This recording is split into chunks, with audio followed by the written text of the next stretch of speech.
Nous allons installer donc LimeSurvey, un logiciel d'enquête en ligne. Donc une fois que vous l'avez téléchargé, eh bien, il faut le décompresser. Donc c'est ce que je fais avec Isarc. Je décompresse. Je laisse décompresser le fichier.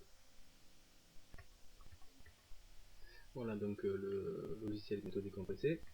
Voilà, donc LimeSurvey est décompressé, donc on vérifie bien qu'on est sur le dossier racine. Je clique, voilà, on a bien tous les dossiers de LimeSurvey. Donc je copie le dossier, je le copie dans le www de WAMP Server, donc clic gauche, www, je le colle, donc je laisse coller le dossier. Voilà, donc là le survey est bien copié. D'ailleurs au passage on voit bien, il y a donc notre site de magasin d'escalade, il y a également Retiger, hein, tout ça dans le même dossier www. Donc si je vais sur le localhost, clic gauche sur l'icône WAMP Server, localhost, donc on a bien la page WAMP Server avec nos projets, hein, le projet Vtiger, le projet PrestaShop, magasin d'escalade, et le projet LimeSurvey.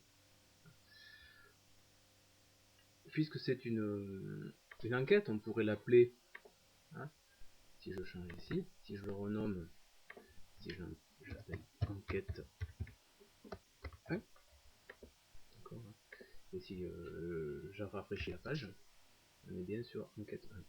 Donc pour installer LimeSurvey dans l'enquête, on va cliquer sur enquête 1. Et puis on arrive sur la page d'installation, hein. On peut choisir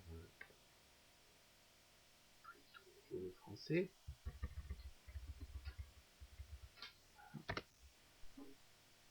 Et on va commencer l'installation. On va accepter. Donc là le logiciel contrôle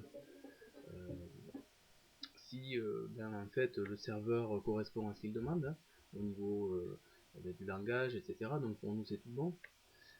Bon, là il y a quelques éléments qui sont rouges mais c'est pas très important. Donc on va faire suivant, puisque tout ce qui est recommandé est vert. Là on arrive dans la page de paramétrage de l'enquête. Hein, donc localhost, on est bien d'accord, c'est bien le nom du serveur, hein, c'est bien le localhost que l'on a en haut dans l'adresse. L'utilisateur de la base de données, d'ailleurs il nous prévient, dans la plupart des cas route convient, donc ici c'est le cas, donc c'est bien route. Mot de passe de la base de données, ben on va rien mettre. Et ici il faut le nom de la base que nous n'avons pas encore créé, mais que nous allons créer avec phpMyAdmin. Donc on va l'appeler, cette base on va l'appeler enquête. Pour créer cette base de données, donc je retourne sur l'icône WAMP Server, je fais un clic gauche, je choisis phpMyAdmin. On est sur la page phpMyAdmin.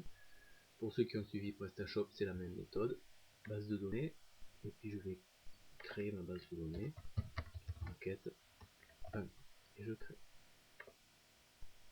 Voilà, la base de données enquête 1 a été créée, et bien ici. Je peux fermer la page, hein, pour vérifier qu'elle est bien ici, enquête 1. Voilà. Et je fais suivant. Paramètres de la base de données, une base de données, donc, on va structurer la base de données.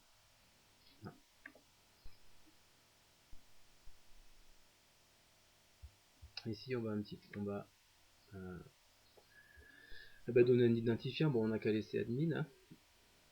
On va remonter un mot de passe, bien sûr important de se rappeler le mot de passe, hein. Le nom de l'administrateur, vous pouvez mettre le vôtre, hein. Voilà, on pourrait mettre un mail valide, et on choisit le français. Ah, ici on pourrait mettre un mail valide. Là on pourrait mettre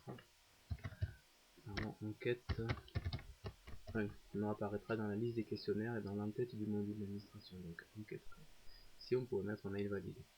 On fait suivant. Et voilà, donc la base de données a été créée, l'enquête a été créée, et on peut aller dans l'administration de base de données avec admin, se rappeler le mot de passe. Moi j'avais mis admin, la langue par défaut, j'espère que ça va me mettre en français, et on fait connexion.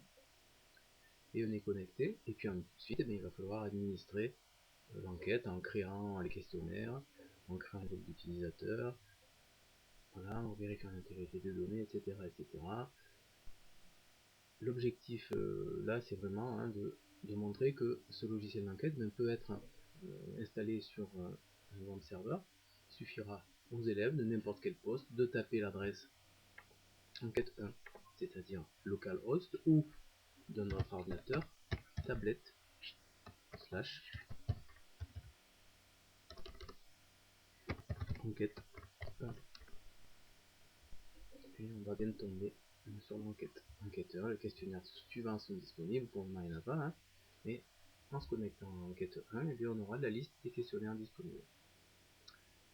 Voilà, et on est bien connecté avec tablette ici, à localhost. Donc il suffit d'être sur le même réseau informatique, tous les élèves auront accès à cette enquête.